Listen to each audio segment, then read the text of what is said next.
So I would like to begin the discussion with a question for Sohail. Sohail, you have been working in the area of sports for promoting education and development of children. We would like to understand from you, how has this pandemic affected the physical development of the school going students, and also, how has this impacted the physical education teachers and trainers at the moment? Thanks, Supriya. I think no doubt pandemic has had a severe impact on the children, not just in terms of their physical development, but also their mental well-being, and as well as their, social part of life. These children who are used to going to school every day throughout the year, for the first 6 weeks were confined to their homes, and still are, but obviously there is a bit more movement. So definitely, I mean, it has restricted their opportunities to be physically active, to participate in sport. And sport in itself is a very social activity. So, opportunities to interact and engage with their peers has been missing, which again, impacts their mental well-being as well. And there, I mean, lots of sources have highlighted these issues. Also, UNICEF has highlighted that how this pandemic can, turn into a grave situation for children across the world. So I think, and not having access to sport facilities, sports coaches, or just the opportunity to be physically active has definitely had a negative impact. Even before the pandemic, there have been a few studies that have shown, especially kids in urban India, obesity rates have gone up, which means anyways, children in urban India were less physically active than before. And this pandemic is sort of pushing, children sort of towards more inactivity levels or greater inactivity levels. The other interesting thing that has come out of this pandemic is 4 months before we are telling all the children to not be on their mobile phones or screens and go out and play. And now actually, because a lot of sport and engagement activities have moved online, so now they are, doing that through their mobile phones, through their laptops and other screens. So it's a very strange situation to be in. And it definitely has impacted a lot of the trainers, coaches um, across the sports industry, from, a socioeconomic perspective. Um, Many, for example, the trainers that work at Pro Sport Development, many of them have had to find new ways of working and engaging with children, which has been tough because they are used to being on the field for many hours a day. They've also chosen this profession because they don't want to be restricted to a desk and a room. Right. So it's very tough now when they have to sort of when they can't go to the field, they can't interact with the children, um, and they have to. So I mean, for them it's been tough. It's also been a steep learning curve, challenging to come up with ideas to engage children online, um, and learning that technology. It's tough, and then obviously ensuring that it's relevant to the children. So at least when you're in the school, or for example, if you're in a school in the playground, that there is that facility, you have the equipment. Right. Not every child at home will have that space and equipment. So definitely challenging for everyone involved in the sports ecosystem. Right. As you said, it's pretty difficult to even visualize on how we can, make children understand a field-based activity online. and do it at home. It's not that easy. So, Hill, what would you suggest, at this time when online is the primary medium and to interact with people, and home is the field that they can utilize?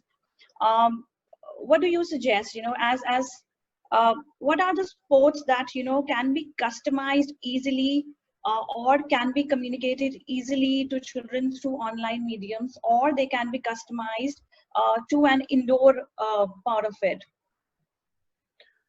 So online, it's very tough to sort of play sport online. Let's be realistic, because you don't have your teammates, you don't have all the facilities. Um, Other than maybe squash, which you can play alone, there are not many sports, even individual sports, that you can really participate in alone.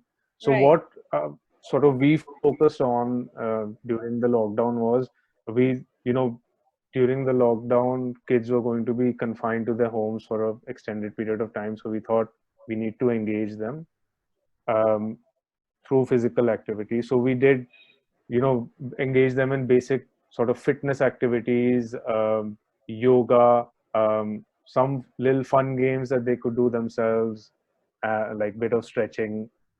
I know people and organizations and companies have done um, football programs online.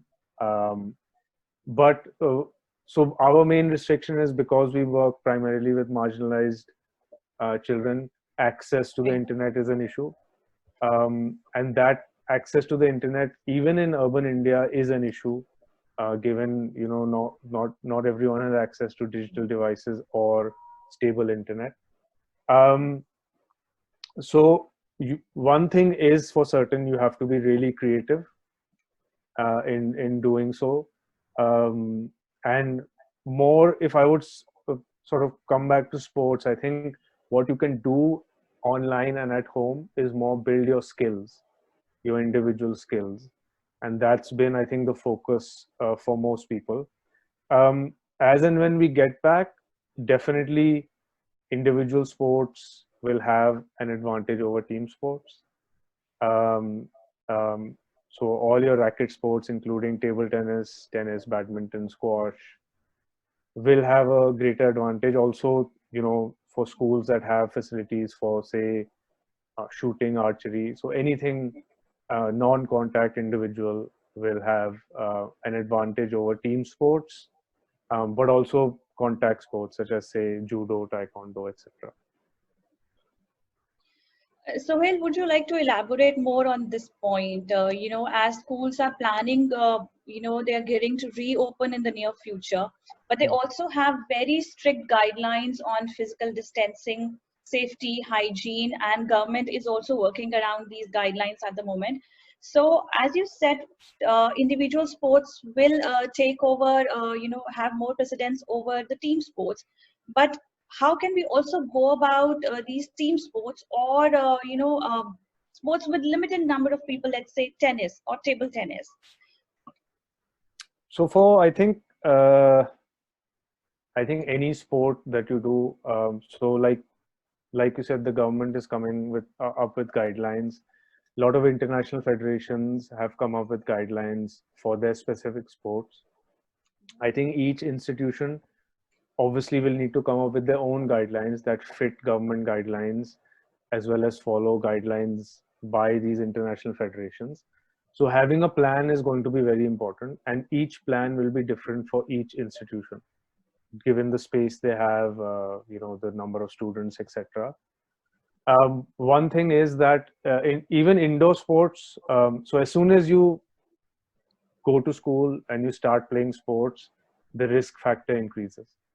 So there's a lot of literature out there, from federations, from like the Center of Disease Control in the US, that provides guidelines for coming back to physical activity in sports, and all of them are based on risk levels. So I think that needs to be identified by each institution. So even in an individual sport, there is going to be a risk level. Right. For example, even in table tennis, you're going to share the ball. Even in tennis, you're going to share balls. So how do you make sure that, it's done in a safe manner? So like the tennis federation, International Tennis Federation, has come up with guidelines, at least for the professional sport. Again, things to consider, like, they've asked each set of players to have a set of balls and then change it every, how many ever games. That's not going to be possible for a school to do. Right. So there needs to be some practicality to it. In terms of team sports, the first step would be to sort of organize either recreational sessions, or if it's training sessions, is to reduce the number of children to a group. So your coach to child ratio will need to go up, and you might need more number of coaches for even lesser number of children. um, and I mean, there are creative ways of doing it. I've seen some football programs that are being designed to be physically socially distant football, for example. I think it's just sort of taking all precautions. So like having all your standard procedures of sanitization before and after, temperature checks, etc. And I think the school will follow that beyond just the sporting field. Right. But yeah, um, there is no one size fits all, first of all. Like Alok says, it's a complex challenge. It's a new challenge. I don't think anyone has faced this challenge before. Also, it's a new disease, so science is still, sort of finding out more about it and ways to tackle it. Right. So I think that's going to evolve, but I think having a plan is going to be very important, and that plan has to be customized for each institution. Um, and yeah, I mean, some decisions will need to be made in terms of having greater equipment, having more coaches or less number of children, and you know, it's not just for the next 2-3 months. If you're Yeah. looking at the next 2 years, then we need to change systems to be viable with our plans. Right.